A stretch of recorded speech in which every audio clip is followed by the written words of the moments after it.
Welcome to Sri fibre news. నేను మల్లిక. ముందుగా headlines. పాలనలో ప్రక్షాళన చేస్తామన్న ఉప ముఖ్యమంత్రి పవన్ కళ్యాణ్. కష్టపడే ప్రభుత్వానికి అండగా ఉంటే మరింత బాగా పనిచేస్తామని వెల్లడి.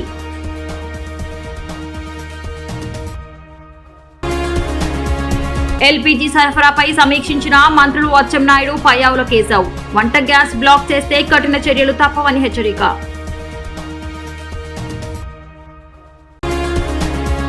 బీసీ రక్షణ చట్టం రూపకల్పనపై మంత్రులు సమావేశం. బీసీలను కులం, వృత్తి పేరుతో దూషిస్తే కఠిన చర్యలు తప్పవని వెల్లడి. గత ప్రభుత్వ హయాంలో సమస్యలు చెప్పుకోవడానికి కూడా ప్రజలు భయపడేవారని ఉప ముఖ్యమంత్రి జనసేన అధ్యక్షుడు పవన్ కళ్యాణ్ అన్నారు. ఎమ్మెల్యే వద్దకు వెళ్తే మీ ఊరు ఎక్కడుందని అడిగేవారని, పరిస్థితులు ఉండేవని తెలిపారు. నేడు అందుకు భిన్నంగా సమస్యలు తెలుసుకోవడానికి, వాటిని పరిష్కరించడానికి ప్రభుత్వ యంత్రాంగమే ప్రజల ముందుకు వచ్చేలా పాలనను ప్రక్షాళన చేస్తామని ఆయన తెలిపారు. అల్లూరి సీతారామరాజు జిల్లా పాడేరు మండలం వంట్ల మామిడి పంచాయతీ నందిగరపు గ్రామాన్ని ఉప ముఖ్యమంత్రి పవన్ కళ్యాణ్ సందర్శించారు. ఆదివాసీలతో కలిసి పార్టీ 12వ ఆవిర్భావ దినోత్సవం జరుపుకున్నారు. వారితో మాటామంతి నిర్వహించారు. ఈ సందర్భంగా ఆయన మాట్లాడుతూ కేవలం 40 కుటుంబాలున్న నందిగరవుకు సుమారు 2 కోట్ల రూపాయల వ్యయంతో తార్ రోడ్డు వేయించామని తెలిపారు. గిరిశిఖర గ్రామాల్లో గర్భిణులు రోలీ మోతలతో పడుతున్న ఇబ్బందులను చూసి కేంద్ర ప్రభుత్వ సహకారంతో ఏడాదిన్నరలో 460 కిలోమీటర్ల మేర రహదారుల నిర్మాణం చేపట్టామని అన్నారు. మావోయిస్ట్ ప్రభావిత ప్రాంతాలైన ఇటువంటి చోట్లకు వచ్చేందుకు నాయకులు భయపడతారని, కానీ ప్రజల కోసం పనిచేసే నాకు అటువంటి భయాలేవీ లేవని స్పష్టం చేశారు. గిరిజనుల హక్కులకు ఎటువంటి భంగం కలగకుండా అవసరమైన అన్ని అభివృద్ధి పనులు చేసి చూపిస్తామని హామీ ఇచ్చారు. ఓనూరు జంక్షన్ నుంచి కొత్తపాలెం గ్రామానికి రోడ్డు నిర్మిస్తామని, అక్కడ పాఠశాల, అంగన్వాడీ కేంద్రాలకు భవనాలు మంజూరు చేస్తామని తెలిపారు. ఓనూరు, వత్తనాపల్లి గ్రామాల్లో మ్యాజిక్ డ్రైన్లను నిర్మిస్తామని, తాగునీటి సమస్య ఉన్న గ్రామాల్లో జల్ జీవన్ మిషన్ ద్వారా కుళాయిలు ఏర్పాటు చేస్తామన్నారు. జీవో3 పునరుద్ధరణ విషయాన్ని సీఎం చంద్రబాబు దృష్టికి తీసుకువెళ్తానని చెప్పారు. సమస్యలు రాత్రికి రాత్రే పరిష్కారం కావని, దశల వారీగా అన్ని పరిష్కరిస్తామన్నారు. మన నందిగరువు గ్రామంలో డోలీ మోతలకు కూడా ఇబ్బంది, డోలీ మోతలతోటి సతమతమయ్యే గ్రామానికి విముక్తి కల్పించి అలాంటి గ్రామస్తుల మధ్య 40 కుటుంబాల మధ్య జరుపుకొని నేను మీ ముందుకు వచ్చాను. ఒక మనస్ఫూర్తిగా నాకు పార్టీ పెట్టిన తర్వాత ఎంత దూరం ప్రయాణిస్తాం, ఏమవుద్దో కూడా తెలియదు. కానీ ఈరోజు నాకు చాలా తృప్తిగా ఉంది, చాలా సంతోషంగా ఉంది. ఒకళ్ళని తలుచుకుంటే మీలాంటి యువత, ప్రజానీకం, ప్రజలు, అన్నదమ్ములు, ఆడపడుచులు మీరు మద్దతుగా ఉంటే 70 సంవత్సరాలుగా రోడ్డు లేని ఈ రోడ్డుకి ఒకసారి ఫోటోలో చూస్తే ఇది ఏ రోడ్డా అని చెప్పి దాని మీద కామెంట్స్ కూడా ఉన్నాయి. నేను కూడా అడిగాను, మన ఉన్నతాధికారులు కూడా అడిగాను, మన ప్రిన్సిపల్ సెక్రటరీ గారిని కూడా, సార్ ఇది నిజంగా రోడ్డు వేసారా లేదంటే ఏఏలో క్రియేట్ చేశారా అని. ఎందుకంటే అంత క్లీన్గా ఉంది రోడ్డు. అంటే ఇది ఎందుకు చెప్తున్నానంటే నేను వచ్చి ప్రత్యక్షంగా పర్యవేక్షించి, అలాగే మనకి జల్ జీవన్ మిషన్ నీళ్ళు ఎలా వస్తున్నాయి, ఏం వస్తున్నాయి, ఇవన్నీ పరిశీలించడానికి వచ్చాను. ఇది మీకు భరోసా ఏం కల్పిస్తుంటే ఇక్కడ సమస్యలన్నీ ఒక రాత్రికి రాత్రి తీరవు. ఇవన్నీ కష్టపడి నిలబడి తీర్చే సమస్యలు ఇవన్నీ. మేము ఈరోజు మీకు ఈ భరోసా ఏం కల్పిస్తే, ఈ రోడ్డు వేసినప్పుడు మీకు ఒకటే భరోసా ఏం కల్పించాలంటే ప్రధానమంత్రి గారి సహకారం. కానీ ఈ రోజున ఈ పర్టికులర్ పథకం పూర్తిగా 90% కేంద్ర ప్రభుత్వం ప్రధానమంత్రి గారి నేతృత్వంలో జరిగే నిధులు, వారు ఇచ్చే నిధుల నుంచి ఈ రోడ్లు వేయగలిగాం. ఇదే నిధులు ఇంతకుముందు కూడా ఉన్నాయి ఇదే నిధులు.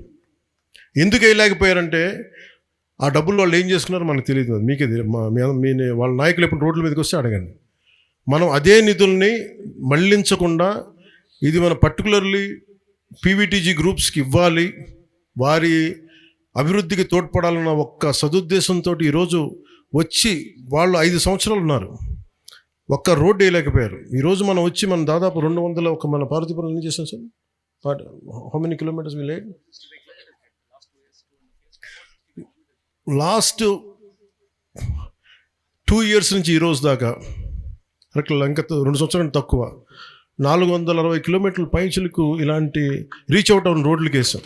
ప్రజలు పానిక్ కావాల్సిన అవసరం లేదని మంత్రులు పయ్యావుల కేశవ్, అచ్చెన్నాయుడు స్పష్టం చేశారు. ప్రపంచ వ్యాప్తంగా యుద్ధం కారణంగా గ్యాస్ సరఫరాలో కొంత ఇబ్బంది ఏర్పడుతోందని తెలిపారు. రాష్ట్రంలో సమస్యలు ఉత్పన్నం కాకుండా యాక్షన్ టీం ఏర్పాటు చేశామని వారు చెప్పారు. రాష్ట్రంలో గ్యాస్ సిలిండర్ల సరఫరాపై ముఖ్యమంత్రి చంద్రబాబు నాయుడు ఆదేశాల మేరకు గ్రూప్ ఆఫ్ మినిస్టర్స్ సమావేశం జరిగింది. ఈ సమావేశంలో ఆర్థిక మంత్రి పయ్యావుల కేశవ్, వ్యవసాయ మంత్రి అచ్చెన్నాయుడు పాల్గొనగా మంత్రి నాదెండ్ల మనోహర్ జూమ్ లో పాల్గొన్నారు.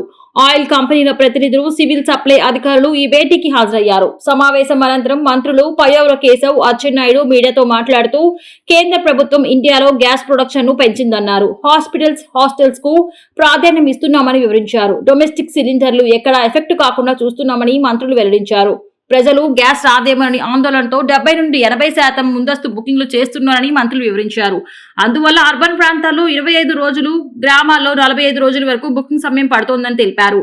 కేంద్ర ప్రభుత్వ నిబంధనల మేరకే గ్రామాల్లో డబుల్ సిలిండర్ విధానం 32 రోజుల్లో సప్లై చేస్తున్నారని చెప్పారు. ఆయిల్ కంపెనీల ప్రతినిధులకు బ్లాక్ మార్కెటింగ్ చేస్తే ఊరుకోమని సీరియస్ వార్నింగ్ ఇచ్చామని తెలిపారు. ఓటీపీ లేకుండా సిలిండర్ ఇవ్వకూడదని ఆదేశాలు జారీ చేశామని చెప్పారు. ప్రజలకు ఎలాంటి ఇబ్బంది లేకుండా చూడాలని ముఖ్యమంత్రి ఆదేశించినట్లు వెల్లడించారు. ఈ మేరకు ఆల్టర్నేటివ్ సప్లై చైన్లు ఏర్పాటు చేస్తున్నామని మంత్రి పేర్కొన్నారు. జూమ్ కాల్లోనూ సంబంధిత శాఖకు సంబంధించినటువంటి అధికారులు, సివిల్ సప్లైస్ కు సంబంధించినటువంటి కార్యదర్శులు, పోలీస్ శాఖ, విజిలెన్స్ శాఖ, మరి వీరితో పాటు కంపెనీలు, oil and gas supplying companies ఏవైతే ఉన్నాయో ఆ కంపెనీ ప్రతినిధులు అందరూ కూడా సుదీర్ఘమైనటువంటి సమావేశాన్ని ట్రిగర్ చేయడం జరిగింది.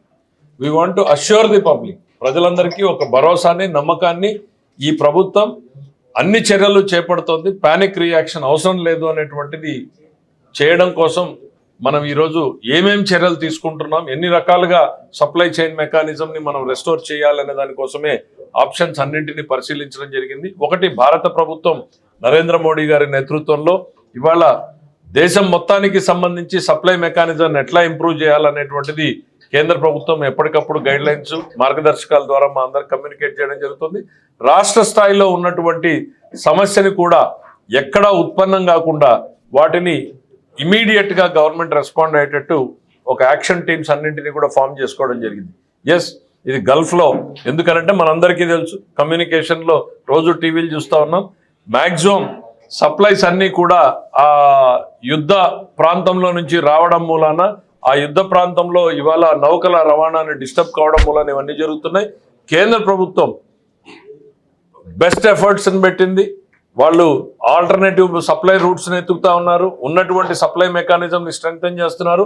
భారతదేశంలో ఉన్నటువంటి రిఫైనరీలు అన్నింటికీ కూడా భారత ప్రభుత్వం ఇప్పటికే ఆదేశాలు ఇచ్చింది. మిగిలిన పెట్రోలియం ప్రొడక్షన్ అంతా తగ్గించి గ్యాస్ ప్రొడక్షన్ ని పెంచమని చెప్పింది. కంపెనీలు అన్నీ కూడా గ్యాస్ ప్రొడక్షన్ వైపు వెళ్ళిపోయినాయి.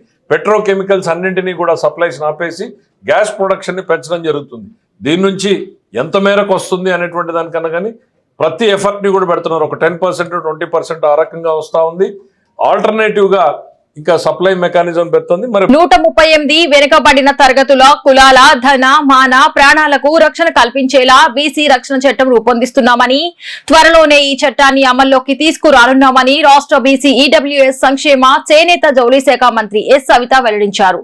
బీసీలకు కులం, వృత్తి పేరుతో దూషించిన, సాంఘిక బహిష్కరణలకు పాల్పడిన చట్ట ప్రకారం కఠిన చర్యలు తీసుకుంటామని హెచ్చరించారు. రాష్ట్ర బీసీ సంక్షేమ శాఖ మంత్రి ఎస్ సవిత నేతృత్వంలో నిర్వహించిన బీసీ రక్షణ చట్టం భేటీలో మంత్రులు కింజరపు అచ్చెన్నాయుడు, కొల్లు రవీంద్ర, అనగాని సత్యప్రసాద్, ఎమ్మెల్సీ బీదా రవిచంద్ర యాదవ్ పాల్గొన్నారు.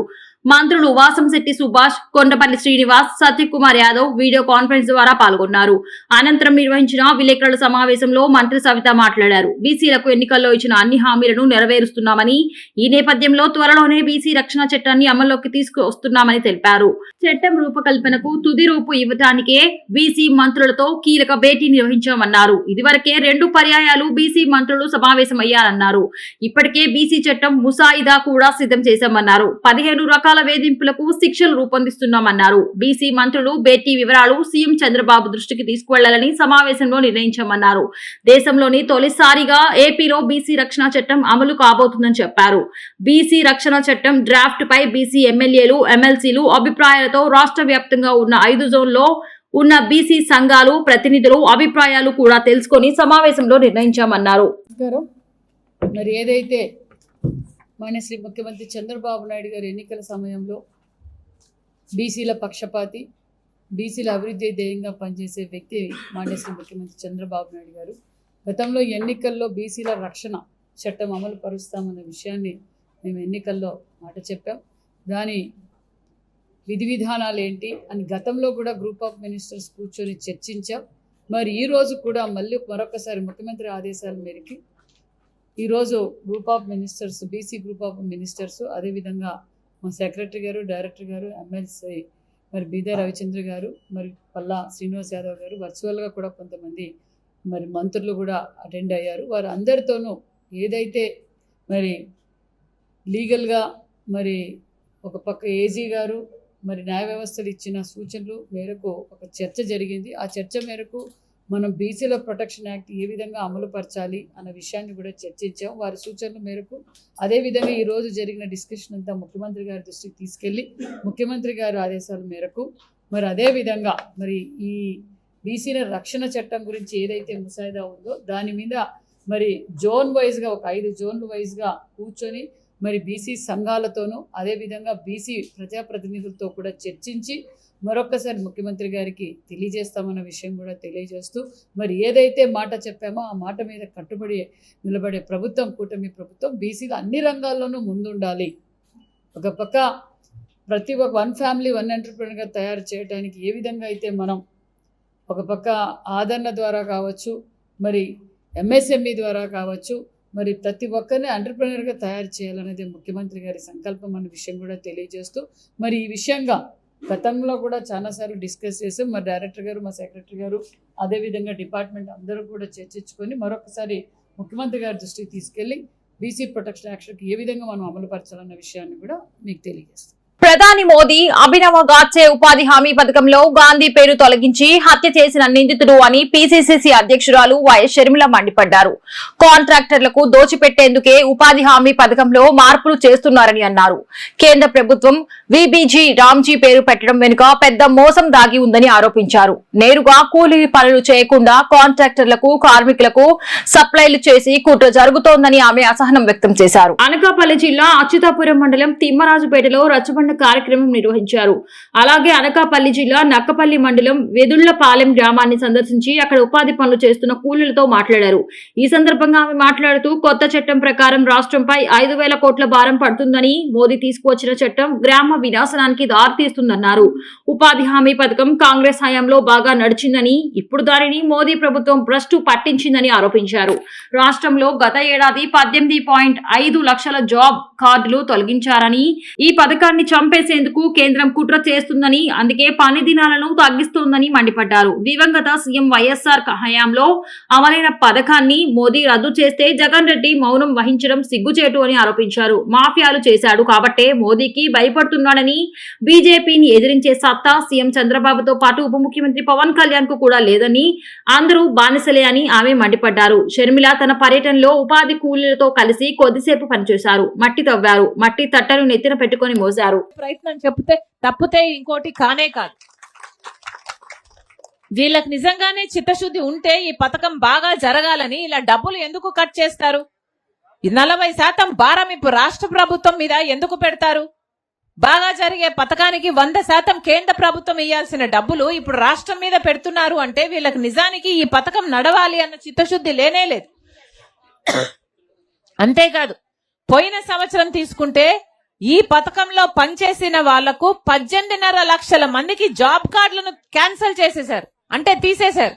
అంటే జాబ్ కార్డుకి 2 వేసుకున్నా 36 లక్షల మందికి పనే లేకుండా చేశారు. నిజంగానే బీజేపీకి, కూటమి సర్కార్కి ఈ పథకం బాగా నడవాలి అన్న చిత్తశుద్ధి ఉంటే ఇంతమంది జాబ్ కార్డులు ఎందుకు క్యాన్సిల్ చేస్తారు? అమ్మా, అందుకే కాంగ్రెస్ పార్టీ పట్టుపట్టి ఈ పథకాన్ని తొలగించడానికి వీల్లేదు అని ఈ పోరాటం చేస్తున్నాం. ఈ పథకానికి, కాంగ్రెస్ పార్టీ తెచ్చిన పథకానికి మహాత్మా గాంధీ పేరు పెట్టారు. ఎందుకంటే ఇది పుణ్యమైన పథకం, పేదవాడికి పనిచ్చే పథకం, పేదవానికి డబ్బులు ఇచ్చే పథకం కాబట్టి, గ్రామాలలో పనిచ్చే పథకం కాబట్టి. కానీ వీబీ గ్రామ్ అని బీజేపీ ఏదైతే కొత్త చట్టం తెస్తుందో ఇది ప్రజలకు వ్యతిరేకమైన చట్టం కాబట్టే కాంగ్రెస్ పార్టీ ఇంత పోరాటం చేస్తుంది. అమ్మా, ఈరోజు మన రాష్ట్రంలో బీజేపీ పార్టీ ఇంత అన్యాయం చేస్తున్నా కూడా చంద్రబాబు గారు మాట్లాడటం లేదు, పవన్ కళ్యాణ్ గారు మాట్లాడలేదు, జగన్మోహన్ రెడ్డి గారు కూడా మాట్లాడట్లేదు బీజేపీకి వ్యతిరేకంగా. ఈ రోజు మన రాష్ట్రంలో ఎన్ని పార్టీలు ఉన్నాయో అన్ని బీజేపీ పార్టీకి బినామీలుగా, బీజేపీ పార్టీకి బానిసలుగా తయారయ్యారు.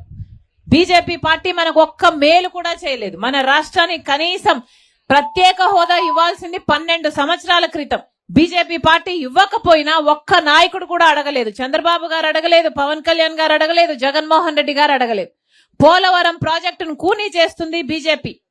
అయినా కూడా చంద్రబాబు గారు అడగరు, బీజేపీకి ఎందుకు చేస్తున్నావు అని పవన్ కళ్యాణ్ గారు అడగరు, జగన్మోహన్ రెడ్డి గారు కూడా అడగరు. కూటమి ప్రభుత్వం ఏర్పడిన 20 నెలల్లోనే ఎన్నికల హామీల్లో దాదాపు 95% అమలు చేసి చరిత్ర సృష్టించామని ఆంధ్రప్రదేశ్ మాదిగ కార్పొరేషన్ చైర్పర్సన్ ఉండవల్లి శ్రీదేవి అన్నారు. సూపర్ 6 హామీలను సూపర్ ఫాస్ట్ గా అమలు చేసి ప్రజలకు ఇచ్చిన వాగ్దానాలు నెరవేర్చామని ఆమె తెలిపారు. టీడీపీ కేంద్ర కార్యాలయంలో ఏర్పాటు చేసిన విలేకరుల సమావేశంలో ఆంధ్రప్రదేశ్ మాదిగ కార్పొరేషన్ చైర్పర్సన్ ఉండవల్లి శ్రీదేవి మాట్లాడుతూ దేశానికి టెక్నాలజీని పరిచయం చేసి ఏపీని ప్రపంచ పటంలో నిలిపిన నాయకుడు చంద్రబాబు నాయుడు అని కొనియాడారు. నారా లోకేష్ ఆలోచనలో వేగంతో నేడు రాష్ట్రాన్ని పెట్టుబడులు క్యూ కడుతున్నాయని పేర్కొన్నారు. ఇప్పటికే రాష్ట్రంలో చాలా కంపెనీలు పెట్టుబడులు పెడుతున్నాయని పేర్కొన్నారు. ఒక్క విశాఖ సిఐఐ సమిట్ లోనే 13 లక్షల కోట్లకు పైగా పెట్టుబడులు వచ్చాయని తెలిపారు. ఎన్నికల్లో యువతకు ఇచ్చిన మాట ప్రకారం 20 లక్షల ఉద్యోగాలు కల్పనే లక్ష్యంగా పనిచేస్తున్నామని ఆమె వివరించారు.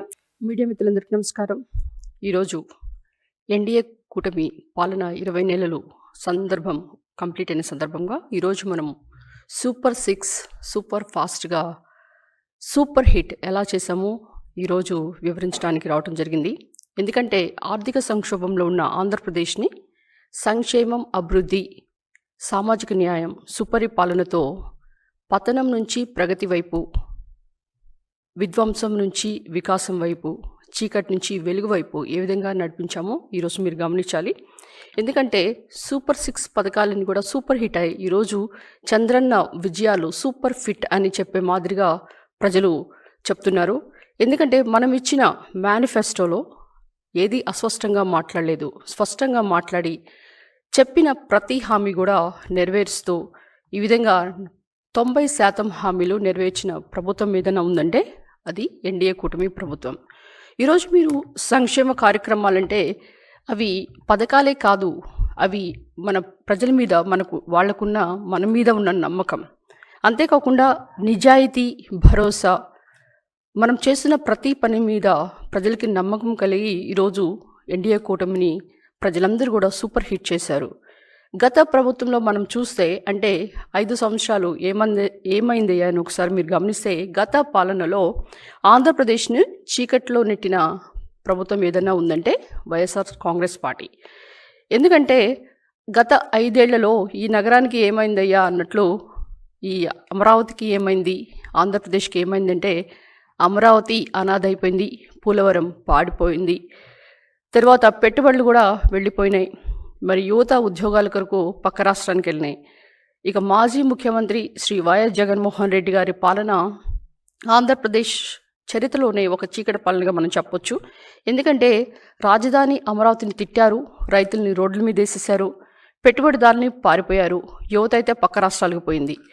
అంటే ఈరోజు 3 రాజధానులు అనే కాన్సెప్ట్ తీసుకొచ్చి మరి అంతర్జాతీయంగా కూడా అసలుకి రాష్ట్రాన్ని చేసేసి అమరావతిని ఏ విధంగా మరి రాజధాని అనే మాట తీసేసి 3 రాజధానుల కాన్సెప్ట్ తీసుకొచ్చి మరి అంతర్జాతీయంగా మనకి ఎలాంటి చెడ్డ పేరు వచ్చిందో మీరు గమనించాలి. రాష్ట్ర ప్రభుత్వానికి ఆర్థిక క్రమశిక్షణ, ఆర్థిక స్థిరత్వం లేదని ఏపీసీసీ మీడియా చైర్మన్, రాజ్యసభ మాజీ సభ్యుడు తులసిరెడ్డి ఆరోపించారు. రాష్ట్ర భవిష్యత్ అంధకారమంటూ కాగ్ ఇచ్చిన నివేదిక ప్రమాద హెచ్చరికలను పేర్కొన్నారు. కాగ్ అక్షింతలతోనైనా చంద్రబాబు ప్రభుత్వం మేల్కోవాలని ఆయన సూచించారు. ఆంధ్రరత్న భవన్ లో ఏర్పాటు చేసిన విలేకరుల సమావేశంలో ఏపీసీసీ మీడియా చైర్మన్, రాజ్యసభ మాజీ సభ్యుడు తులసిరెడ్డి మాట్లాడుతూ 2024 నుండి 2025లో మొదటి 2.5 నెలలు వైసీపీ తర్వాత కూటమి ప్రభుత్వం అధికారంలో ఉన్నాయన్నారు. ఈ బడ్జెట్ లో 68,743 కోట్ల అప్పు ఉంటుందని అంచనా వేసి చివరకు 81,071 కోట్లు అప్పు చేశారన్నారు. అంచనా కంటే 16% అప్పులు పెరిగాయని పేర్కొన్నారు.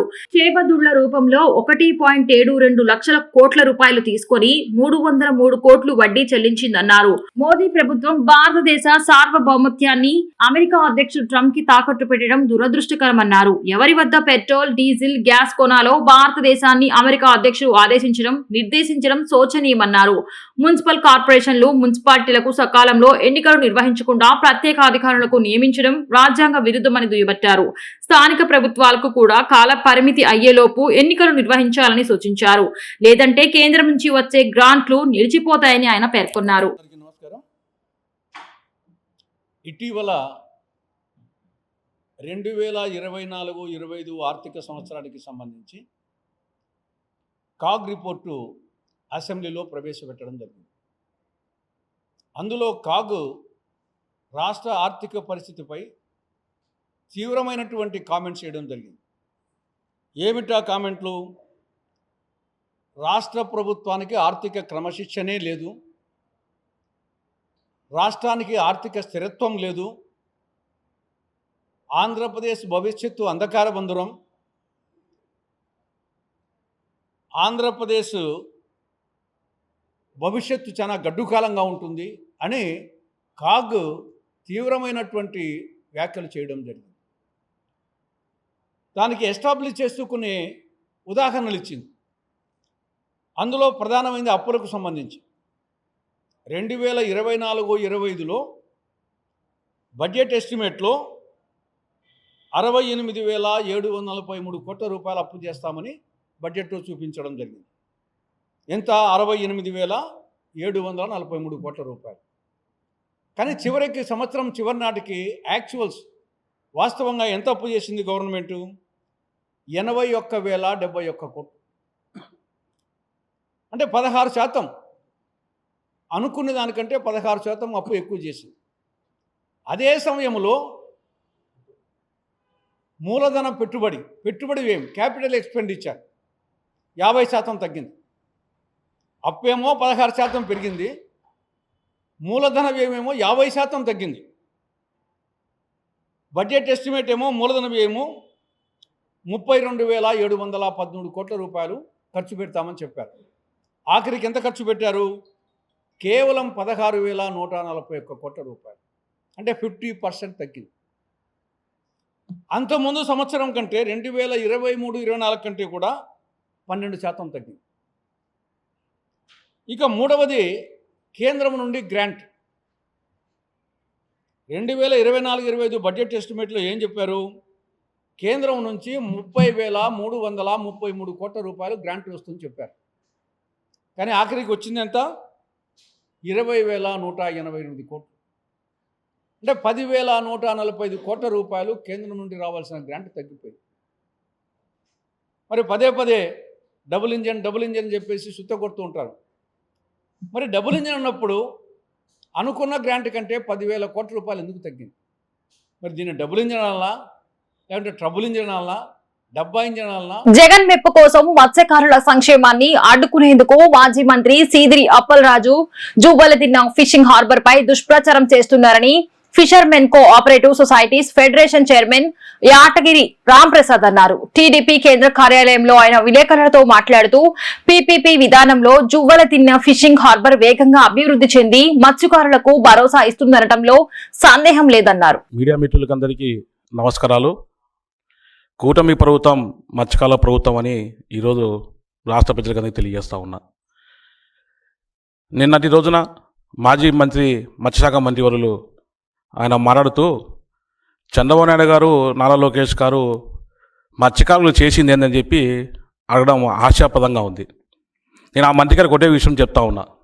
గత 5 సంవత్సరాలు మీరు మత్స్యకారు అని చెప్పి మత్స్యకార సామాజిక వర్గానికి చెందిన వ్యక్తి అని చెప్పి చెప్పుకుంటున్న మీరు గత 5 సంవత్సరాలు మంత్రిగా పనిచేశారు. మత్స్యకారులకు ఏం చేశారని చెప్పి నేను సూటిగా ప్రశ్నిస్తూ ఉన్నా. జగన్ గారి మెప్పు కోసమో మంత్రి పదవి కాపాడుకునే కోసమో మీరు మత్స్యకారులను తాకట్టు పెట్టిన విషయం వాస్తవం కాదని అడుగుతా ఉన్నా. 217 జీవో తీసుకొచ్చి మత్స్యకారుల జీవనోపాధికి వారికి ఉరితాళ్లుగా మారే జీవో ఈరోజు రాష్ట్రంలో మత్స్యకారులందరినీ ఇబ్బంది పెట్టిన విషయం వాస్తవం కాదని అడుగుతా ఉన్నాం.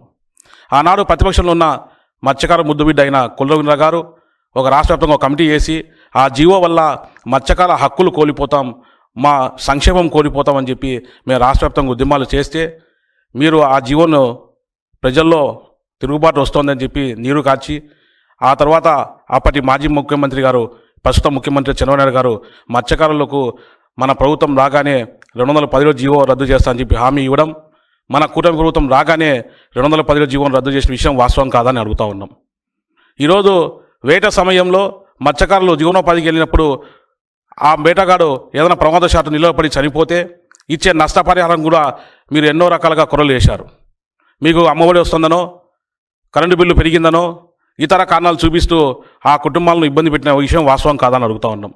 2018 నుంచి ఇప్పటి వరకు పెండింగ్లో ఉన్న 95 కుటుంబాలకు సంబంధించి ఈరోజు మేము వారం కిందటే ఆ కుటుంబాలకు ఆర్థిక సాయం చేయడం నారా చంద్రబాబు నాయుడు కూటమి ప్రభుత్వం విషయం కాదని అడుగుతాం. ప్రశ్నించడం కోసం పుట్టిన పార్టీ జనసేన అని, జన సైనికులే జనసేవ బలమని జనసేన పార్టీ రాష్ట్ర కార్యదర్శి అమ్మిశెట్టి వాసు, తెలుగుదేశం యువ నాయకులు బోండా రవితేజ అన్నారు. జనసేన పార్టీ ఎన్నో ఒడిదుడుకులు తట్టుకొని కూటమితో జతకట్టి అద్భుత విజయాన్ని సాధించిందని, అధికారంలోకి వచ్చినప్పటి నుండి జనసేనాని పవన్ కళ్యాణ్ రాష్ట్ర ప్రజా సంక్షేమ అభివృద్ధి కోసం కృషి చేస్తున్నారని తెలిపారు. రానున్న కాలంలో కూటమితో కలిసి జనసేన పార్టీ అద్భుత పాలన సాగించాలని ఆకాంక్షించారు. విజయవాడ రామవరపాడులో జనసేన పార్టీ 13వ ఆవిర్భావ దినోత్సవం సందర్భంగా జనసేన పార్టీ రామవరపాడు గ్రామ అధ్యక్షుడు అడ్డగిరి రామకృష్ణ, రామవరపాడు జనసేన పార్టీ యువ నాయకులు పమిడి ముక్కల పవన్ కళ్యాణ్ ఆధ్వర్యంలో అమరావతి మల్టీ స్పెషాలిటీ హాస్పిటల్స్ సౌజన్యంతో ఉచిత మెగా వైద్య శిబిరం నిర్వహించడం జరిగింది. ఈ ఉచిత మెగా వైద్య శిబిరానికి జనసేన పార్టీ రాష్ట్ర కార్యదర్శి అమ్మిశెట్టి వాసు, తెలుగుదేశం పార్టీ యువ నాయకులు బోండా రవితేజ, గన్నవరం నియోజకవర్గ జనసేన పార్టీ నాయకులు చలమలశెట్టి రమేష్ బాబు, యార్లగడ్డ వెంకట్రావు సోదరుడు సతీష్, గరికపాటి శివశంకర్, కొల్ల ఆనంద్ కుమార్, బాలాజీ జనసేన ముఖ్య నాయకులు విచ్చేశారు. ఈ సందర్భంగా వారు మాట్లాడుతూ ప్రశ్నించడం కోసం పుట్టిన పార్టీ జనసేన అని, జన సైనికులే జనసేన బలమని, జనసేన పార్టీ ఎన్నో ఒడిదుడుకులు తట్టుకొని కూటమితో జతకట్టి అద్భుత విజయాన్ని సాధించిందని గుర్తు చేశారు. ఆనాడు ప్రస్తుతం ముఖ్యమంత్రి నారా చంద్రబాబుని అక్రమంగా అరెస్ట్ చేసినప్పుడు ఉప ముఖ్యమంత్రి పవన్ కళ్యాణ్ తన మద్దతు ఇచ్చారని, నాడే వైసీపీ పత్రం మొదలైందని పేర్కొన్నారు. అధికారంలోకి వచ్చినప్పటి నుండి జనసేనాని పవన్ కళ్యాణ్ రాష్ట్ర ప్రజా సంక్షేమ అభివృద్ధి కోసం కృషి చేస్తున్నారని తెలిపారు. రానున్న కాలంలో కూటమితో కలిసి జనసేన పార్టీ అద్భుత పాలన సాగించాలని ఆకాంక్షించారు. ముందుగా గన్నవరం నియోజకవర్గ జనసేన పార్టీ నాయకులు చలమలశెట్టి రమేష్ బాబును, రామవరపాడు జనసేన పార్టీ నాయకులు పవన్ తదితరులు ఘనంగా సన్మానించారు. మరి మార్చి 14వ తారీఖున 2014లో రాజకీయ ప్రస్థానాన్ని మొదలుపెట్టి ప్రశ్నించడం కోసమే పార్టీని ఎస్టాబ్లిష్ చేసి మరి 10 సంవత్సరాలు ప్రతిపక్షంలో ఉన్నప్పటికీ 2019లో ఆయన పోటీ చేసిన నియోజకవర్గంలో ఓడిపోయినప్పటికీ 2024లో మరి రాష్ట్ర స్థాయిలో ఎవరు ఊహించిన మెజారిటీతో పిఠాపురం ఎమ్మెల్యేగా, మరి ఇప్పుడు ప్రస్తుత ఆంధ్ర రాష్ట్ర ఉప ముఖ్యమంత్రిగా ఆయన ప్రయాణం అందరికీ కూడా ఒక ఆదర్శం. మరి సొంత నిధులతో అనేక మంది రైతుల్ని లక్షల రూపాయలు ఇచ్చి మరి ఆదుకున్న గొప్ప నాయకుడు పవన్ కళ్యాణ్ గారు. మరి ఒక గొప్ప కథానాయకుడే కాదు, గొప్ప రాజకీయ నాయకుడిని కూడా ప్రూవ్ చేసుకున్న వ్యక్తి పవన్ కళ్యాణ్ గారు. మరి జనసేన అనే పార్టీని స్థాపించి అనేక మందిని గొప్ప రాష్ట్ర స్థాయిలో నాయకులుగా తీర్చిదిద్దిన గొప్ప నాయకత్వం పవన్ కళ్యాణ్ గారిది. మరి కూటమిని ఎప్పుడైతే ఆయన సపోర్ట్ చేశారో, అక్రమంగా చంద్రబాబు నాయుడు గారిని జైల్లో బంధించినప్పుడు మరి పవన్ కళ్యాణ్ గారు ముందుకొచ్చి ఇది దుర్మార్గం అని చెప్పి నా మద్దతు తెలుగుదేశం పార్టీకి, కూటమి ప్రభుత్వానికి అని చెప్పి ఎప్పుడైతే ఒక డెసిషన్ తీసుకున్నారో మరి అప్పుడే వైసీపీ పునాదులు కదిలిని అని కూడా ఈ సందర్భంగా గుర్తు చేస్తా ఉన్నాను. మరి ఇప్పుడు 165 స్థానాల్లో ఇంత భారీ మెజారిటీ కూటమి కైవసం చేసుకుందంటే దీంట్లో చాలా పెద్ద పాత్ర పవన్ కళ్యాణ్ గారిది, అదే విధంగా జన సైనికులది, వీర మహిళలది అని కూడా ఈ సందర్భంగా గుర్తు చేస్తా ఉన్నాను. జన సైనికులకి, వీర మహిళలకి అందరికీ కూడా నా తరపున ఉదయపూర్వక అభినందనలు, శుభాకాంక్షలు తెలియజేసుకుంటూ ఇలాంటి దినోత్సవాలు రానున్న రోజుల్లో మరెన్నో ఇంకా చాలా పెద్ద ఎత్తున జరుపుకోవాలని చెప్పి మీ సేవలు ప్రజలందరికీ తప్పకుండా అందిస్తూనే ముందుకెళ్లాలని చెప్పి కోరుకుంటూ మన కూటమి ప్రభుత్వం ఇంకో 10 కాలాల పాటు ఇలానే చక్కగా వర్ధిల్లాలని చెప్పి మనస్ఫూర్తిగా కోరుకుంటూ సెలవు తీసుకుంటాం. ఈరోజు జనసేన పార్టీ ఆవిర్భావ దినోత్సవం సందర్భంగా రావర్పాడులో అడ్డగిరి రామకృష్ణ గారు, పవన్ గారు ఆధ్వర్యంలో జరిగినటువంటి ఈ కార్యక్రమానికి కూటమి నుంచి అన్ని పార్టీల నాయకులను పిలవటం చాలా సంతోషం. ఎందుకంటే కూటమి పవన్ కళ్యాణ్ గారు చెప్పినట్టు ప్రజల కోసం ఏర్పడినటువంటి కూటమి. ఈ కూటమి 10 సంవత్సరాలు ఉండాలి అని ఒక ఆలోచనతో పవన్ కళ్యాణ్ గారు ముందుకు అడుగేస్తా ఉన్నారు. జనసేన పార్టీ పెట్టి 12 సంవత్సరాలు, 13వ సంవత్సరాలు పూర్తి చేసుకొని 14వ సంవత్సరాలకు అడుగు పెడతా ఉంది. ఎన్నో ఉడిదొడుగులు తట్టుకొని కేవలం జనసేన పార్టీ అధినేత పవన్ కళ్యాణ్ గారు ఆయన కష్టం మీదే జనసేన పార్టీ ఈ స్థాయికి వచ్చింది. దీనికి ఆయన ఆశయాన్ని, జెండాని ముందుకు తీసుకెళ్తున్నటువంటి జనసేన కార్యకర్తలు, వేరే మహిళలు పెద్ద ఎత్తున పార్టీ కోసం నిస్వార్థంగా 13 సంవత్సరాలుగా పనిచేస్తారండి. నా పేరు పవన్, రావర్పాడు జనసేన పార్టీ అండి. ఈరోజు గన్నవరం నియోజకవర్గం విజయవాడ మండలంలో రావర్పాడు గ్రామంలో జనసేన పార్టీ ఆవిర్భావ దినోత్సవం రంగరంగ వైభవంగా జరుగుతుంది. ఈ కార్యక్రమంలో మనం మెడికల్ క్యాంప్ పెట్టడం, అలాగే కేక్ కటింగ్ కానీ, లంచ్ కానీ 300 మందికి లంచ్ కూడా ఏర్పాటు చేసాం. అలాగే రానున్న పవన్ కళ్యాణ్ పార్టీ నడిపే కొద్దీ మేము కూడా మా జన సైనికులు అందరం ముందుండి పార్టీ కోసం ముందుండి నడిపిస్తాము. అలాగే మా పార్టీలో జాయిన్ అయిన ప్రతి ఒక్కరికి ఉదయపూర్వకంగా ప్రతి ఒక్కరికి ఇప్పుడు వరకు ఫస్ట్ స్టార్ట్ చేసినప్పుడు 150 మందితో స్టార్ట్ అయ్యి ఇప్పుడు చెప్పలేని మందితో ముందుకు నడుస్తున్న పవన్ కళ్యాణ్ గారికి పార్టీ దినోత్సవం శుభాకాంక్షలు తెలియజేస్తున్నాను. అలాగే ముందున్న రావర్పాడు గ్రామంలోని ఎన్నో సమస్యలు ఉన్నాయి. ఆ సమస్యలు కూడా మా జనసేన పార్టీ ద్వారంలో త్వరగా పూర్తి చేస్తామని కోరుకుంటూ ఆశిస్తున్నాను. అమరావతి హాస్పిటల్ నుంచి నేను జనరల్ మేనేజర్ చేస్తున్నా. దాంట్లో ఈ రోజు ఈ పవన్ కళ్యాణ్ కార్యక్రమం సందర్భంగా మనం పెట్టిన క్యాంపులో న్యూరో సంబంధించి, ఆర్థోపెడిక్ సంబంధించి, జనరల్ మెడిసిన్ సంబంధించి ప్రతి ఈఎన్టీ కూడా మొత్తం ప్రతి మెడిసిన్ ఫ్రీగా ఇచ్చామండి. అలాగే ఎక్స్రే, ఈసీజీ, ఈకో అన్ని ఫ్రీగా చేస్తున్నాము. మన హాస్పిటల్లో పాపులారిటీ గురించి కాదండి, ఏంటంటే నిరుపేద అనే ప్రతి వ్యక్తికి ఉపయోగపడాలి. ప్రతి వ్యక్తి మనకి హాస్పిటల్ గురించి చెప్పుకోవాలి. వాళ్ళు వెళ్ళి 10 మందిని తీసుకొచ్చి మన హాస్పిటల్ ఎలా ఉంది ఏంటనేది మంచి కోసం చెప్పాలనే ఉద్దేశంతోనే ఈ క్యాంప్ కార్యక్రమంలో మేము కూడా పాల్గొన్నాము. అలాగే పవన్ కళ్యాణ్ గారికి, వాళ్ళ పార్టీ సభ్యులందరికీ నా ధన్యవాదాలండి. హాస్పిటల్ యాజమాన్యం తరఫున మేము ప్రతి ఆపరేషన్ కానీ, మెడిసిన్ కానీ, న్యూరో సంబంధించింది ఏదైనా సరే మాకు అతి తక్కువలో మా అమరావతి హాస్పిటల్లో మా మేనేజ్మెంట్ ఇచ్చింది ఏంటంటే ప్రతి విషయంలో ఎక్కడన్నా బయట 1 లక్ష రూపాయలు అవుతుంది ఏంటి సార్ అని మా హాస్పిటల్కి వస్తే అదే పేషెంట్ కి మేము 60%, 70% లోనే చేసి పంపిస్తామండి. నేను ఈ రోజు ఏదైతే మీకు బులెటిన్ ముగించే ముందు ముఖ్యాంశాలు మరొకసారి.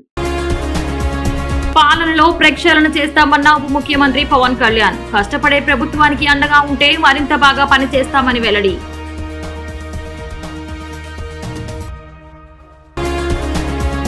ఎల్పీజీ సరఫరాపై సమీక్షించిన మంత్రులు అచ్చెన్నాయుడు, పయ్యావుల కేశవ్. వంట గ్యాస్ బ్లాక్ చేస్తే కఠిన చర్యలు తప్పవని హెచ్చరిక.